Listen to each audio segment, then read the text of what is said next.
Možná si uvěřila hluku, že jsi malá, že máš čekat. Možná si přijala svět, který tě učil zapomenout na ticho v sobě, na ten jemný plamen, který nikdy nezhasl, jen byl přehlušen. To, co si považovala za jisté, byla jen kulisa.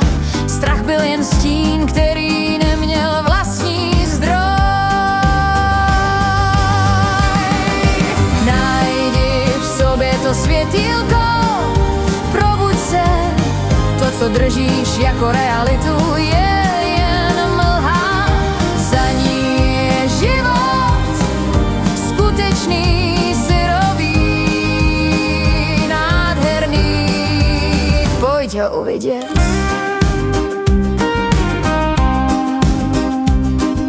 Role, které si hrála, nejsou tvoje jméno. Příběhy, které si nesla, nejsou tvoje pravda. Jsi víc než to, co ti bylo řečeno, víc než to, co si musela přežít. Krása není v dokonalosti, krása je v probuzení. Ve chvíli, kdy si dovolíš otevřít oči, je to světýlko, probuď se.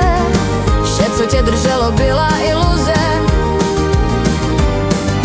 Skutečný život na tebe čeká za hranicí strachu. Pojď ho žít. Není třeba bojovat, stačí vidět.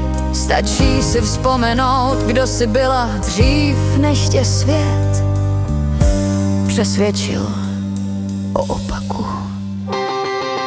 Najdi v sobě to světýlko teď, probuď se do krásy, která je pravdivá, do života, který není maskou, do sebe.